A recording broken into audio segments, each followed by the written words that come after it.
Bonjour ou rebonjour à toutes et à tous.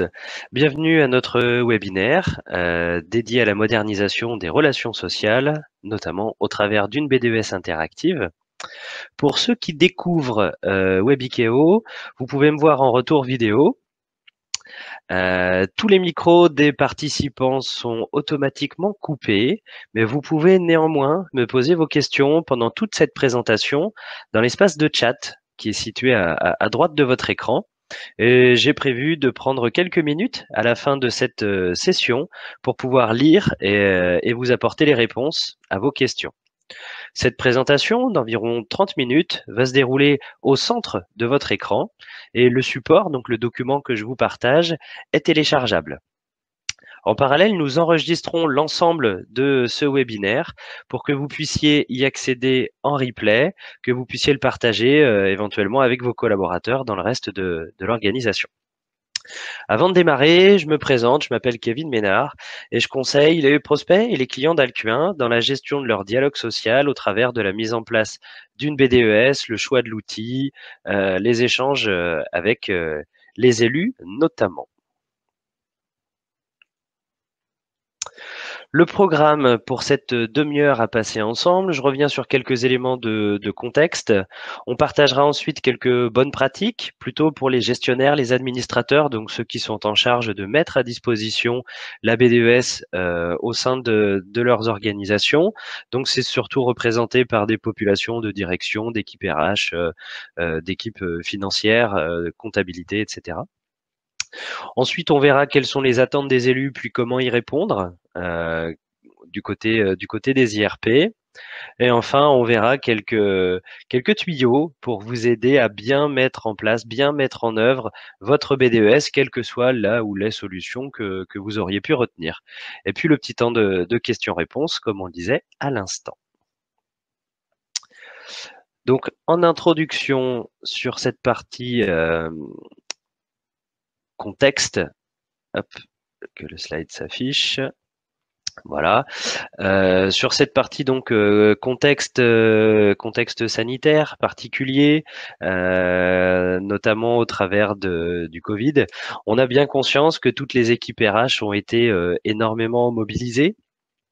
En interne pour commencer par protéger les collaborateurs, se protéger soi-même au travers de toute la mise en place des gestes barrières, l'application des différents protocoles conseillés par le gouvernement, la mise en place du télétravail. Donc cette organisation, elle est à la fois du côté des métiers, à la fois du côté des mentalités des collaborateurs et puis également d'un point de vue technique, organiser le système d'information pour qu'il puisse permettre aux collaborateurs qui le peuvent de télétravailler, donc de travailler à distance et de continuer à produire pour vos organisations. La mise en place du chômage partiel également n'a pas toujours été une épreuve simple, que ce soit lié à un contexte d'activité réelle ou d'économie, ou à l'inverse, que ce soit lié au motif notamment garde d'enfants avec la fermeture des écoles. Et je suis notamment bien placé pour vous parler du sujet. Et puis, entre autres, toutes ces modifications, tous ces changements qui ont eu un impact direct sur vos outils de paye, sur la génération des bulletins de salaire. Et là aussi, ça vous a consommé beaucoup de temps, soit pour adapter, pour digérer ces mises à jour, soit pour répondre à vos collaborateurs qui avaient parfois du mal peut-être à lire, déchiffrer ou comprendre leur bulletin de paye. Et puis la gestion des primes aussi, si ça passe également par votre intermédiaire. Donc voilà, dans ce contexte de réorganisation globale des entreprises, des organisations, de la façon de travailler, de la protection de la santé, et sur ce constat plus général que le Covid, nous on a mené une enquête de satisfaction dans nos prestations de conseil et de mise en œuvre de la BDES auprès de nos clients. Et donc, nous, on avait plutôt un a priori, je dirais, mitigé, puisqu'on a la chance d'échanger un peu plus avec nos clients qui nous sollicitent. Et finalement, les résultats de cette enquête de satisfaction ont plutôt été une bonne, voire une excellente surprise, parce qu'on a eu de très très bons retours. que ce soit sur du partage de bonnes expériences, sur du ressenti, sur la mise en place ou l'accompagnement qu'on avait pu proposer, ou alors tout simplement sur des bonnes idées d'évolution, d'amélioration sur cette partie-là. Et donc vous allez voir sur l'ensemble des quelques slides que je vais vous dérouler, on va pouvoir retrouver ensemble la petite partie Rex pour retour d'expérience, avec notamment le premier retour d'expérience à vous communiquer. Donc c'est que dans ce contexte particulier, le dialogue social a pris une autre importance au détriment de la BDES purement légale, la diffusion d'indicateurs ou autres, et ça redonnait une place d'importance où vous avez pu co-construire avec beaucoup de bon sens entre vos élus, les directions, les directives gouvernementales, et ça a permis de recréer du lien dans toutes les organisations où l'objectif était de pouvoir sortir par le haut de cette crise qui n'est pas terminée d'ailleurs. Et donc que ce soit je dirais des contextes où on doit mettre en place la BDES parce qu'on avait a priori quelque chose ou une communication qui ressemble à une BDES sans pour autant avoir une solution digne de ce nom. Et puis à l'inverse, des contextes d'entreprise où on avait choisi tantôt de partager quelques tableaux Excel ou alors de conserver les documents historiques, le bilan social, un bilan HSCT, les rapports sur les égalités pro, qu'on peut transmettre aux élus et qui peuvent faire la base des échanges lors des temps de consultation notamment. Eh bien, dans ces deux cas-là, on a vraiment mesuré l'intérêt d'un renouveau, d'une nouvelle façon de travailler, d'une nouvelle façon de communiquer et d'impliquer vos élus, et on va y revenir juste après. L'idée étant de tendre vers une BDES idéale. Alors une BDES idéale, c'est quoi? Si on écoute nos clients, c'est une BDES qui s'alimente toute seule. C'est une BDES qui répond directement aux questions des élus, aux attentes des élus, et bien évidemment une BDES qui ne coûte pas cher. Voilà. Donc, sans avoir la prétention d'aller vous emmener jusque-là, en tout cas, l'objectif, c'est de vous aider à tendre vers cette BDES idéale et cette gestion du dialogue social en interne au travers des quelques bonnes pratiques que je vais vous partager juste après.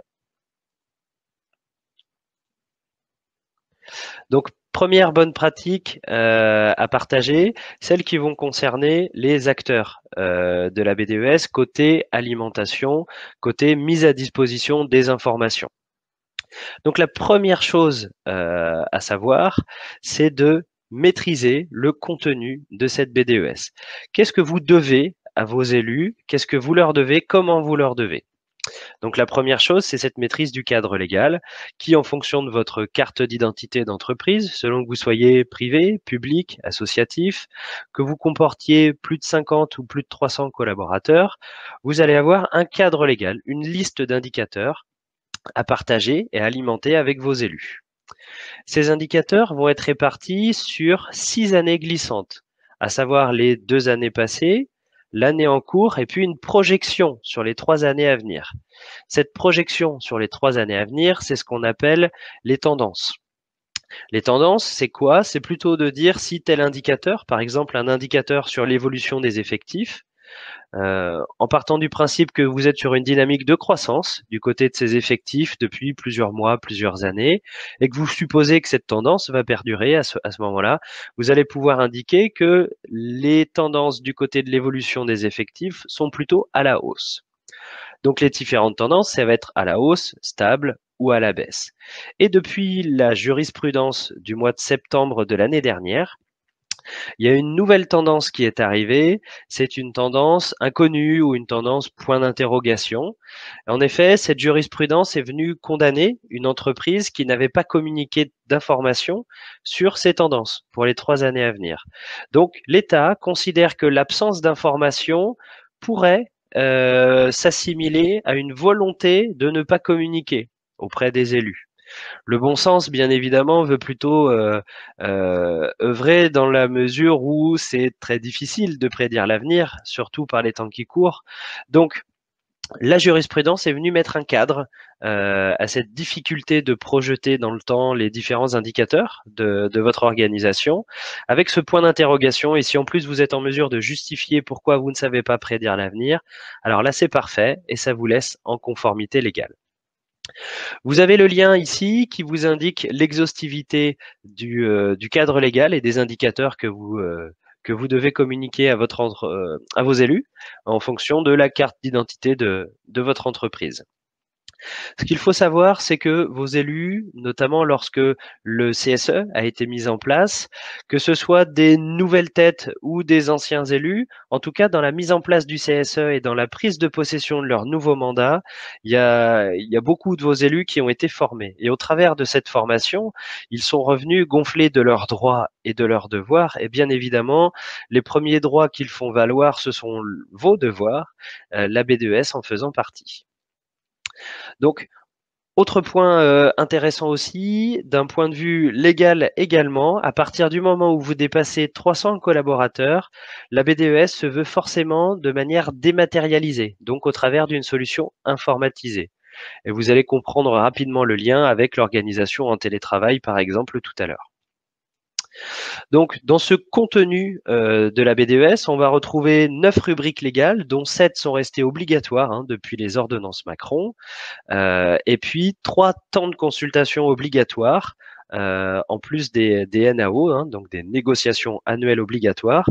Et ces 3 temps de consultation sont obligatoires, pas forcément, en tout cas pas systématiquement de manière annuelle, mais c'est au plus tard obligatoire tous les 3 ans. Donc voilà, pour redéfinir le cadre légal, et encore une fois, vous avez le lien pour avoir plus de détails et plus d'informations. Maintenant, pour accéder facilement à l'exhaustivité de ce cadre légal, on a plusieurs possibilités de personnaliser et d'adapter ce cadre légal. En effet, tous les textes de loi autour de cette BDES commencent par « à défaut d'accord » et c'est le cadre légal ci-dessous qui s'applique. Donc les accords sont possibles avec vos élus depuis le 1er janvier 2018 et le périmètre d'aménagement de ces accords peut venir modifier l'organisation de votre dialogue social, des échanges, de la mise en place du CSE, l'architecture de la BDES, donc par rapport aux différentes rubriques, par rapport aux différents temps de consultation, par rapport à son contenu, quelles sont les informations, à quelle fréquence je vais les mettre à jour, et puis les modalités de fonctionnement, c'est-à-dire qui y accède, comment, et est-ce qu'on se base sur ces éléments-là pour animer les réunions? Est-ce qu'il y a d'autres supports dans votre organisation, un intranet par exemple, ou autre? Donc voilà. Donc le constat, c'est que depuis que les accords sont possibles dans cette BDES, eh bien, de plus en plus d'accords voient le jour. Et cette période, notamment de télétravail plus ou moins forcé, de contexte sanitaire, a permis notamment de favoriser cette conclusion d'accord pour mener à bien ou en tout cas de manière le plus opérationnelle possible, la mise en place d'un bon dialogue social ou d'une bonne BDES, support de ce dialogue social. Le retour d'expérience montre aussi que dans les accords qui sont conclus, l'objectif est plutôt de réduire le périmètre du cadre légal, périmètre qui est extrêmement exhaustif et qui ne s'applique pas à toutes les conventions collectives, à tous les secteurs d'activité, à toutes les tailles d'organisation. Et donc, ça permet aussi parfois de venir remplacer quelques indicateurs du cadre légal qui seraient très très fins par un indicateur un peu plus macro, un peu plus générique et qui, lui, serait plus parlant en termes de communication du côté des élus, ce qui n'empêche pas à l'inverse d'ajouter des indicateurs que vous aviez déjà l'habitude de communiquer à vos élus, ce que j'ai appelé ici des indicateurs historiques, même s'ils ne sont pas dans le cadre légal, si ce sont des informations importantes qui témoignent du niveau d'activité de l'entreprise, de sa santé financière, nous on a plutôt tendance à vous inviter à conserver ces informations qui vont permettre de pérenniser toujours ce dialogue social. Et puis du côté des tendances, qu'on constate, c'est que cette projection à 3 ans, elle est parfois un peu illusoire, d'autant plus qu'il n'y a pas d'engagement de résultats derrière ces tendances, c'est-à-dire que vous pourriez très bien communiquer à vos élus que vous imaginez des tendances à la hausse. Si dans les faits les tendances sont plutôt à la baisse, il n'y a aucune conséquence à cette erreur de jugement qui aurait pu être mise en œuvre pour les projections sur les 3 années à venir. Donc déjà réduire cette tendance et projeter pour l'année prochaine, c'est déjà un gros effort. En conclusion, pour ceux qui ne seraient pas en phase avec leurs devoirs, il y a quand même quelques risques. Le risque, c'est le délit d'entrave, c'est une amende, je crois qu'il doit tourner autour de 7 500 €. C'est des délais de consultation qui ne courent pas, donc vos élus ne peuvent pas transmettre un avis, favorable ou défavorable. Donc les discussions ou les sujets ne peuvent pas se traduire en action derrière chez vous. Et puis plus récemment, un DRH a été licencié pour manquement à ses devoirs. La BDES en faisait partie de ses devoirs. Et pour ceux qui suivent mes publications LinkedIn sur le dialogue social, vous avez pu, ou vous pourrez en tout cas, aller consulter l'article que j'ai publié à ce sujet. Autre point important de cette BDES, c'est comment sécuriser les informations qui circulent, parce que toutes les informations ne peuvent pas être considérées comme confidentielles. Certaines sont considérées comme sensibles uniquement. Donc, pour sécuriser sa BDES, comment procéder? Alors, il y a plusieurs niveaux de sécurisation. Le premier niveau de sécurisation, il va être légal. Ce niveau de sécurisation légale va passer vers un hébergement français si on souhaite héberger les différentes données, que ce soit chez soi, hein, au sein de son propre système d'information, ou que vous fassiez appel à un tiers qui gère votre BDES. Donc l'hébergement doit être réalisé par un hébergeur français sur des sites en France. Et ce sont les deux conditions qui permettent de conserver la propriété des informations que vous allez déposer. Donc, vous restez propriétaire des données de votre BDES, même si vous utilisez une solution tierce. Pour parler d'hébergement, on peut faire un petit parallèle avec OVH, qui a subi quelques déboires malheureusement récemment. Donc, attention sur les solutions choisies, à bien privilégier les solutions qui proposent cette redondance d'hébergement, parce que encore une fois, votre obligation légale, c'est que les informations soient accessibles en permanence pour vos élus. Donc, à vous de mettre en œuvre les moyens nécessaires pour répondre à cette obligation-là. Toujours d'un point de vue légal, toutes les informations que vous allez communiquer au travers de cette BDES doivent respecter la politique RGPD. Donc la protection des données personnelles, c'est-à-dire que toutes les données de la BDES doivent être anonymisées. Alors c'est déjà simplifié par la définition des indicateurs dans la BDES où on va plutôt traiter des données consolidées, c'est-à-dire des moyennes, des écarts, des groupes par CSP, par tranche d'âge, etc. Toujours d'un point de vue sécurité, on a aussi toutes les certifications techniques qui permettent de protéger les informations, les malwares, les anti-intrusions, etc. Les certifications ISO en font partie, par exemple. Donc, ce sont des sujets intéressants à vérifier avant de confier la BDES à un prestataire. Et puis, dernier point, la sécurité côté métier. Et donc là, ce sont les points que vous voyez illustrés ici, notamment sur la gestion des accès et leur contrôle. Donc derrière cette notion de en permanence, ça ne veut pas systématiquement dire du 24 heures sur 24, 7 jours sur 7. Vos élus peuvent très bien faire part de leur droit à la déconnexion et ne demander un accès à la BDES qu'en heure et jour ouvrés, par exemple. On peut aussi, par exemple, réduire le périmètre d'accès uniquement au site de l'entreprise. Ou alors en télétravail à partir du moment où on a mis en place un VPN ou un lien de connexion vers le réseau de l'entreprise. Autre élément important qui lui est et technique et légal, c'est la charte de confidentialité. Donc c'est important de la faire signer et valider par tous les acteurs de la BDES, qu'on soit membre de la direction, qu'on fasse partie de l'équipe RH ou qu'on soit élu parmi les IRP. Cette charte de confidentialité doit reprendre deux axes majeurs, un axe autour du règlement intérieur, du RGPD, peut-être une charte informatique qui serait déjà en place dans vos organisations. Et le deuxième, c'est un texte qui précise que toutes les données de cette BDES sont par défaut considérées comme sensibles et par extension, parmi ces données sensibles, certaines peuvent être considérées comme confidentielles, avec une date et un motif de confidentialité. En termes d'accès, soit on vient se coupler à l'annuaire de votre entreprise, soit on passe par un identifiant et un mot de passe classique. Là aussi, l'accès à la BDES doit être réalisé sous contrôle. Et puis, dans le respect de la RGPD, vous devez pouvoir tracer qui s'est connecté à la BDES. En revanche, la limite, c'est que la loi n'autorise pas de savoir quel élu a consulté quel type d'information, pendant combien de temps, etc. À partir du moment où l'accès à la BDES est vérifié et contrôlé, vous savez que tout est en bon ordre de marche pour respecter vos engagements auprès de vos élus. Du côté de la diffusion des éléments et des informations, donc c'est important de pouvoir imaginer, en fonction de votre contexte, une gestion fine des différents acteurs de cette BDES qui vont devoir s'y connecter. Que chaque personne, chaque acteur, qui soit du côté alimentation ou qu'il soit du côté consultation, soit rattaché à une ou plusieurs entités juridiques, un établissement, un site, un CSE central, un comité de groupe, plusieurs mandats, en tant que délégué syndical, membre d'une commission. Voilà, on doit bien avoir chaque utilisateur qui accède uniquement aux informations qui le concernent.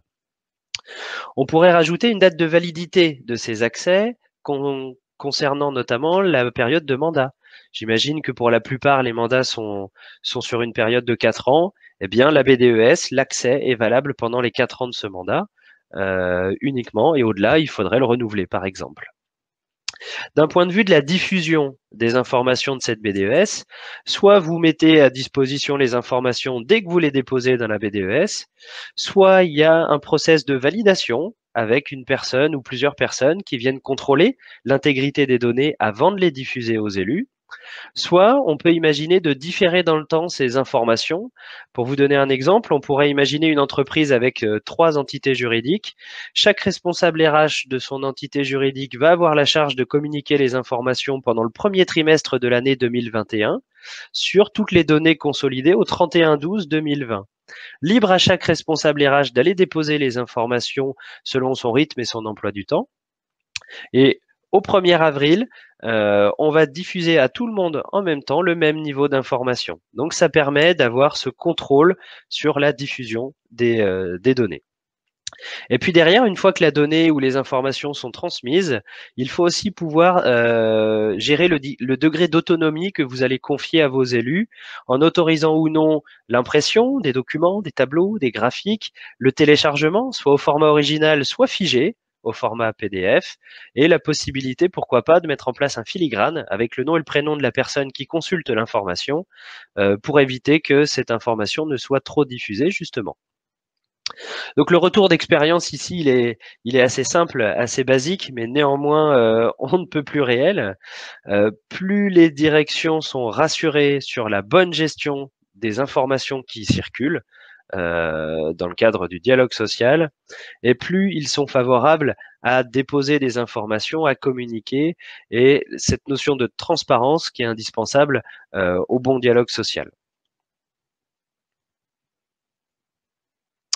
Concernant l'alimentation de cette BDES, quelques autres bonnes pratiques, donc cette fois-ci plutôt pour les personnes en charge de mettre à disposition les informations. La première chose, ça va concerner la reprise de l'existant.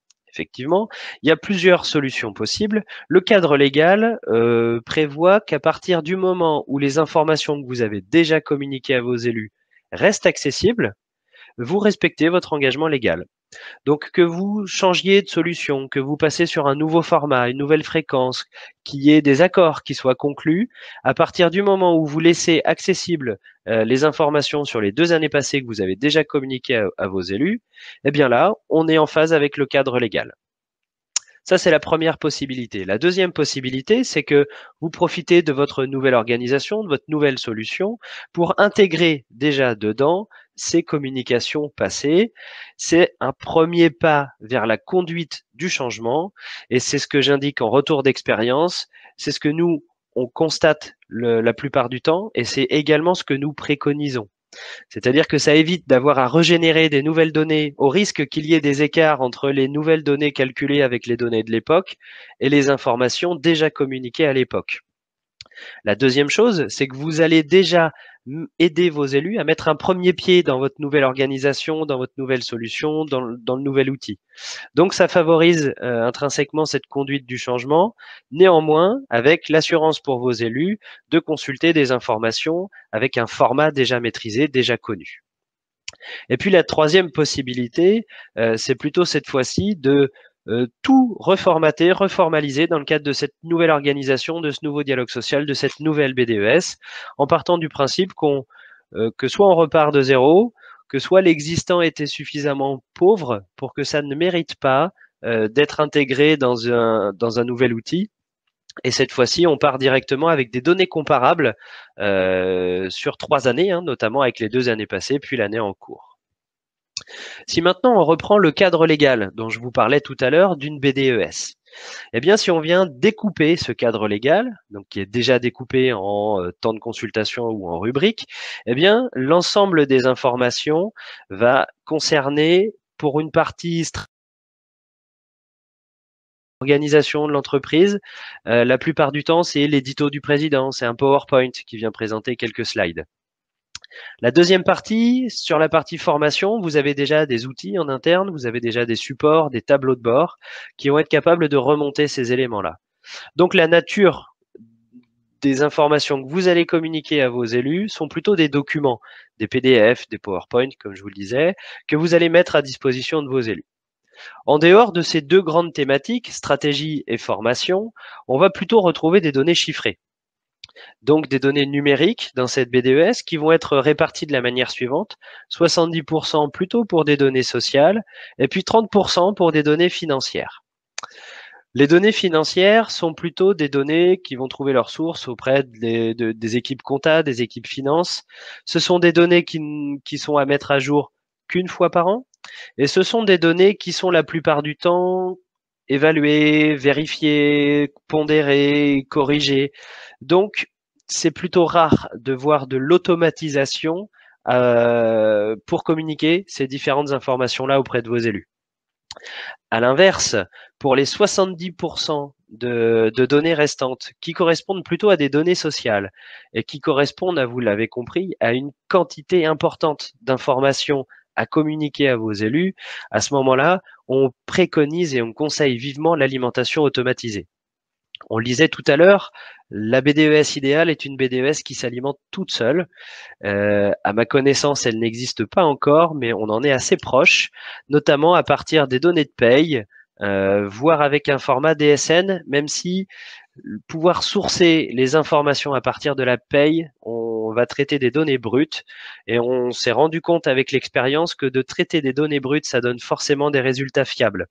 On a des sources qui sont fiables dans la paye, on a des données brutes, on a des calculs qui sont basés sur le cadre légal, ça va forcément donner des indicateurs cohérents et fiables sur cette partie BDES. Alors que sur la DSN, il y a eu plusieurs versions de la DSN, il y a eu plusieurs déjà consolidations de données, donc le fait de traiter directement avec des données brutes, ça favorise une bonne alimentation avec des données fiables sur cette BDES. Et plus c'est fiable, plus on peut automatiser un maximum d'informations et de choses derrière.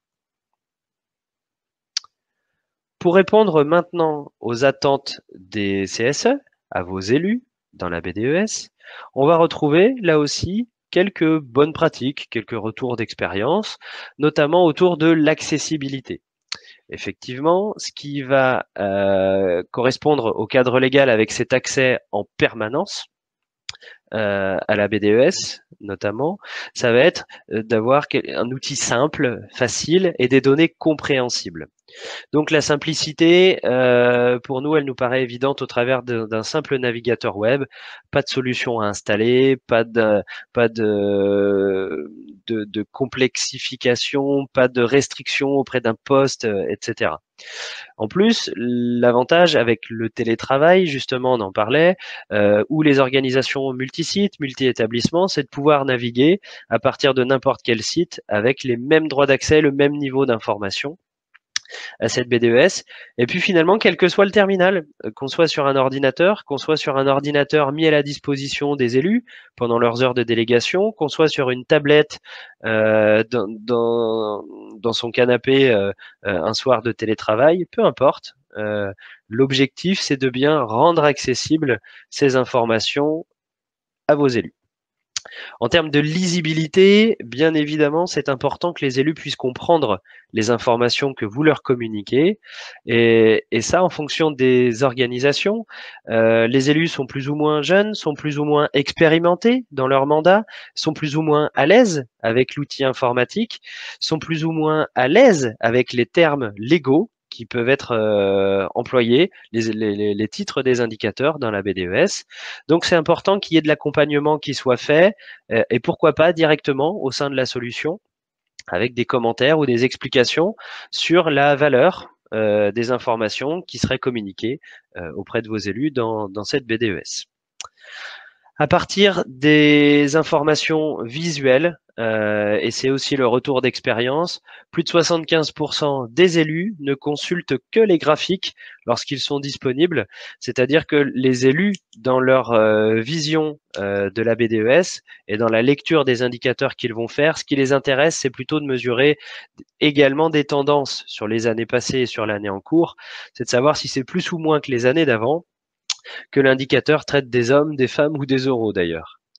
Et donc la possibilité en plus pour chaque profil, chaque acteur du dialogue social, d'aller créer ses propres raccourcis, d'utiliser les moteurs de recherche pour accéder rapidement à l'information recherchée, à un bilan social par exemple, ou un tableau sur les effectifs, entre autres.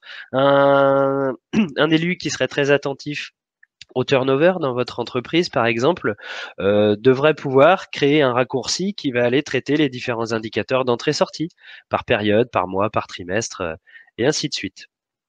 Donc voilà comment impliquer vos élus dans une BDES, déjà en simplifiant l'accès aux informations, et puis ensuite, au travers d'outils qui vont un peu au-delà de cette BDES uniquement, mais plutôt en passant d'une BDES vers un outil de gestion du dialogue social, en incluant l'agenda social, ce qui va vous permettre de planifier les séances, de donner de la visibilité à vos élus, de les rassurer sur le fait que vous avez bien l'intention de les rencontrer, sur les 3 temps de consultation obligatoires régulièrement, etc.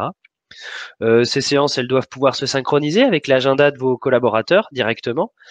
Ça permet de simplifier aussi les choses avec les outils déjà existants, d'y intégrer des workflows de validation avec par exemple l'animateur de la séance qui pourrait déposer les ordres du jour pour cette prochaine séance, pour ce prochain temps de consultation.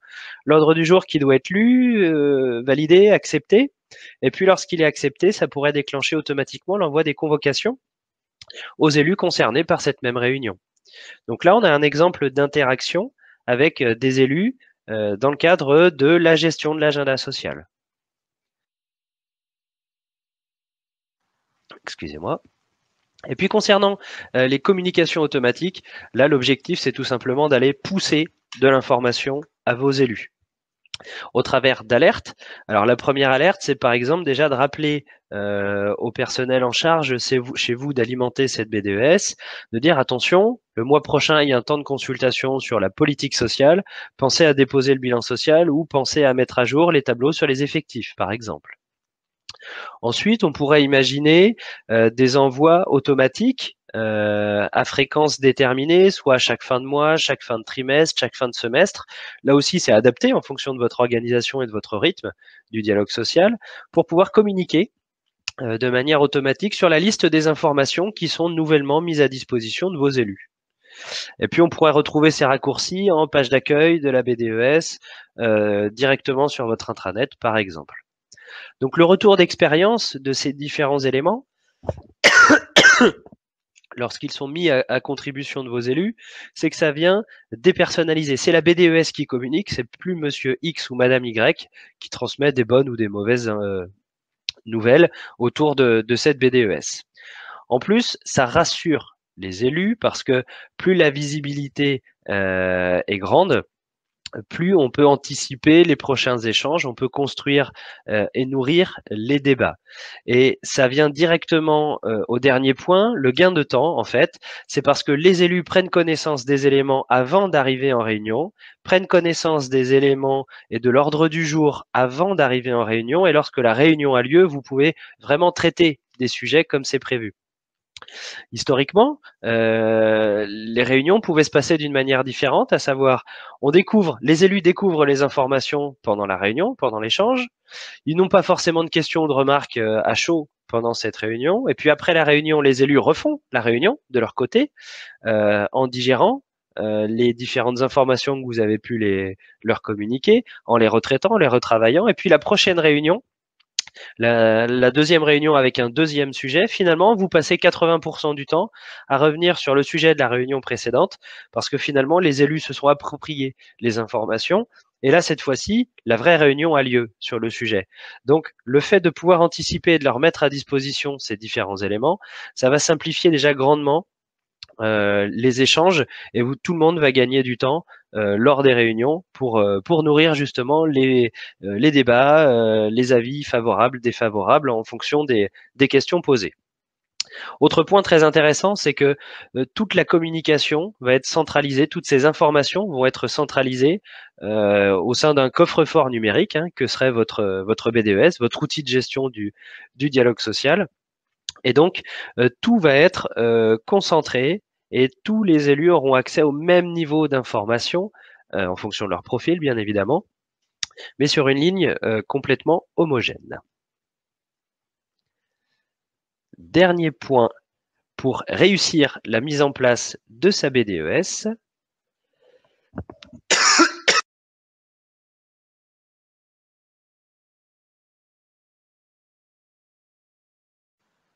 Excusez-moi. Donc, dernier point pour impliquer vos élus dans la réussite de la mise en œuvre de la BDES, eh bien tout simplement la conduite du changement. Donc cette conduite du changement, il faut que vous puissiez accompagner, il faut que vous puissiez former vos élus. Eux sont bien formés normalement sur l'aspect légal, donc n'hésitez pas à les solliciter et à co-construire avec eux le contenu et la manière dont vous allez alimenter cette BDES. Au travers d'accords, on en a parlé tout à l'heure, l'objectif étant plutôt de simplifier ce cadre légal. Et puis, en fractionnant l'alimentation. Ce que j'entends derrière, c'est de démarrer par quelque chose qui est simple et facile à alimenter. Encore une fois, l'idéal, c'est une BDES qui s'alimente toute seule. Donc, démarrez par ce que vous savez faire facilement.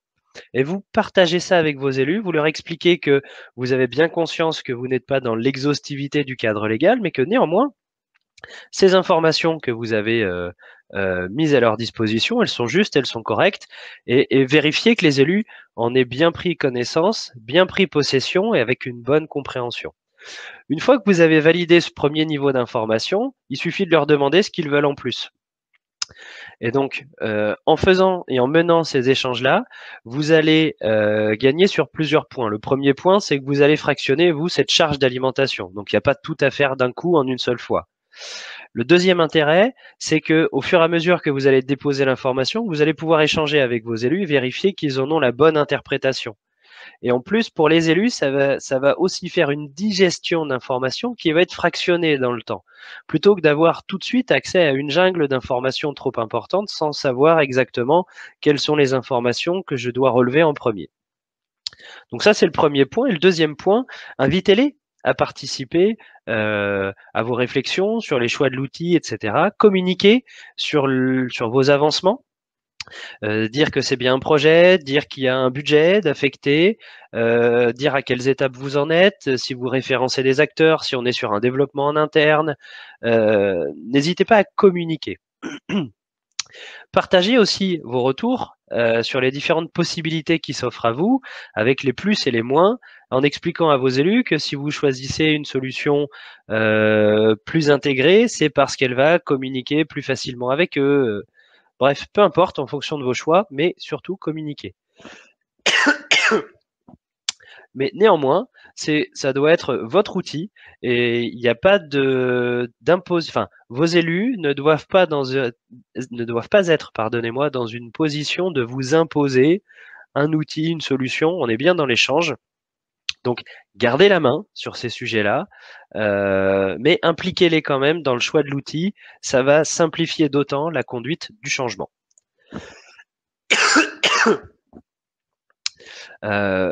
En conclusion, donc les accords sont simplifiés.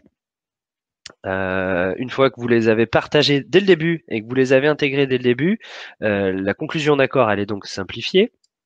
Le périmètre à alimenter pour vous est limité, donc moins de charge de travail et surtout une communication plus efficace par rapport à vos élus. Et la conduite du changement, on en a parlé. En résumé, la réussite d'un bon dialogue social ne se résume pas à l'exhaustivité du cadre légal, avec la jungle d'informations qui pourraient être transmises à vos élus, mais un bon dialogue social doit s'appuyer sur un vrai support d'échange qui doit nourrir ce dialogue de manière constructive, autant que faire se peut, avec un maximum d'interaction, mais dès le début, avec vos élus, pendant le choix de l'outil et dans la mise en œuvre dans l'outil et dans le partage des informations que vous allez leur communiquer. On va maintenant pouvoir passer aux questions-réponses. Donc, je vous invite à me faire part de vos questions dans le chat. Je vais les lire et en prendre connaissance pour vous apporter les différents éléments de réponse.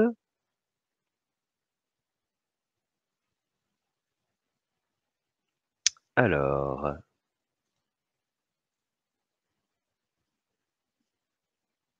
hop. Et donc, pendant que vous pouvez rédiger vos questions, je vous montre ici la possibilité de découvrir une des solutions de gestion de cette BDES, d'accord. Une fiche pratique pour vérifier la conformité de votre BDES, votre solution actuellement en place. Et puis quelques autres webinaires qu'on a pu déjà diffuser sur différents sujets autour de cette BDES, autour de ce dialogue social. J'en profite pour vous inviter au prochain webinaire qui aura lieu au mois de juin avec le cabinet d'avocats Horatio qui nous accompagnera et on reviendra justement sur cet index d'égalité professionnelle qu'on peut également appeler scoring. On fera un retour d'expérience sur sa mise en place, sur son interprétation, sa communication. Et là aussi, on verra comment valider cet aspect-là aussi bien en interne que sur la communication à l'extérieur, notamment. Et puis, pour vous donner un peu de visibilité sur les évolutions de la BDES, peut-être que vous avez déjà entendu parler de la BDES-E, le dernier E étant dédié plutôt aux dimensions environnementales. Donc, nous sommes en train déjà de préparer, peut-être pour la rentrée de septembre, des éléments sur ces sujets-là, pour pouvoir vous éclairer également à ce point de vue. Donc, je reviens sur la partie questions.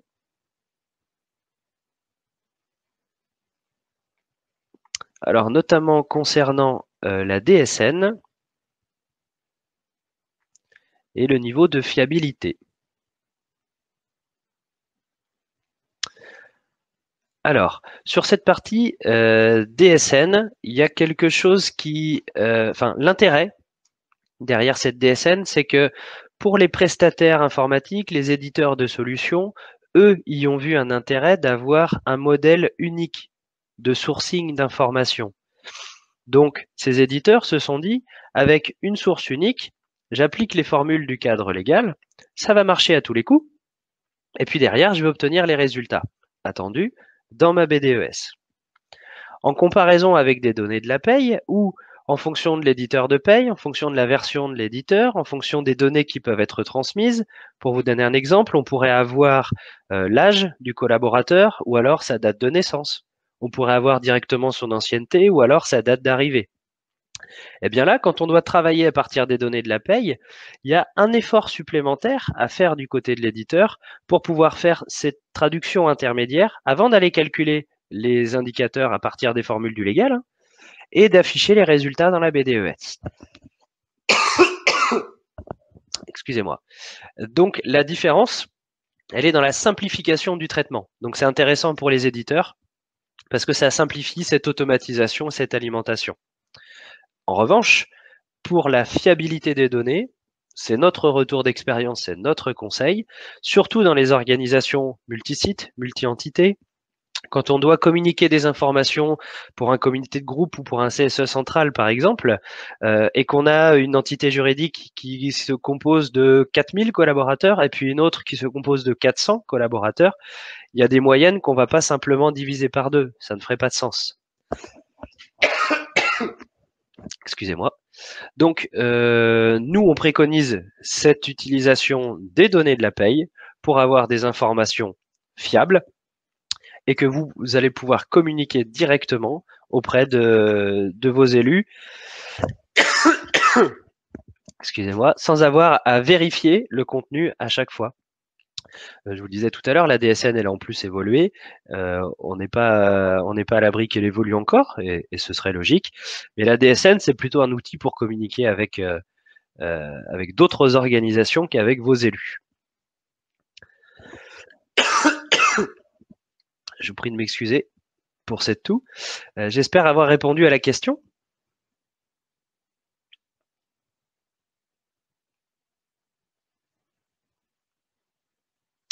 Alors, je vois d'autres questions.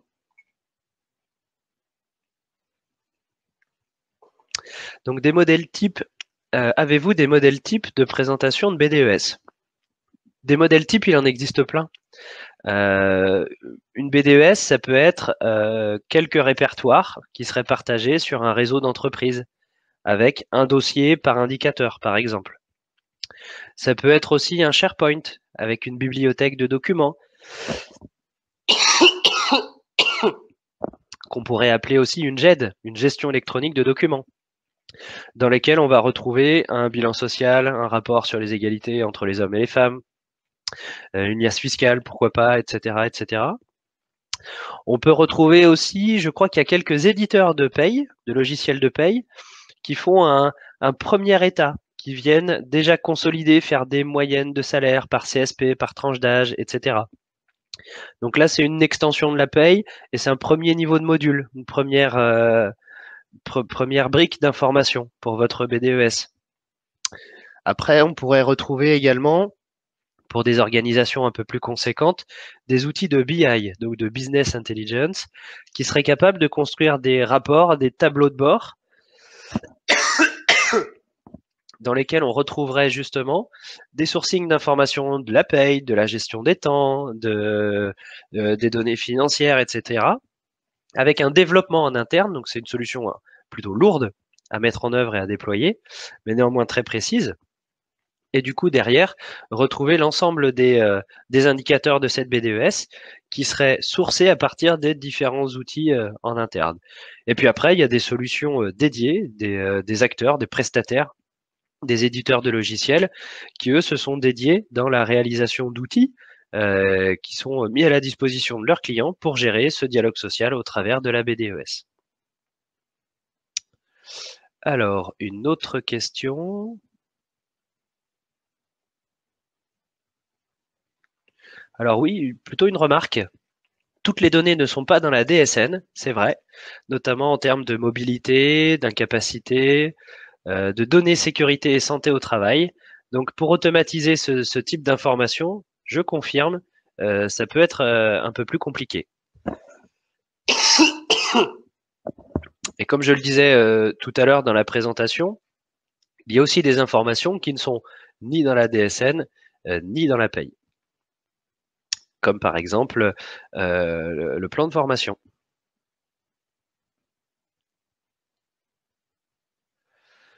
Je ne vois plus de questions. Je vous laisse encore une minute. Si vous avez des questions, je me ferai un plaisir d'y répondre. Sinon, n'hésitez pas à télécharger ce support d'information et à revenir directement vers moi pour compléter des sujets ou votre propre organisation, votre propre contexte. Si vous avez des questions très précises, je me ferai un plaisir de revenir vers vous. Donc vous pouvez soit vous inscrire en téléchargeant un document, soit me solliciter au travers d'une demande de démonstration. Je recevrai directement vos sollicitations et vos questions. Je vous remercie à tous pour votre attention et votre assiduité dans cette présentation. J'espère avoir éclairé vos lanternes au travers des différents sujets que nous avons parcourus ensemble et au plaisir de vous retrouver prochainement pour vous accompagner. À très bientôt, bonne fin de journée. Au revoir.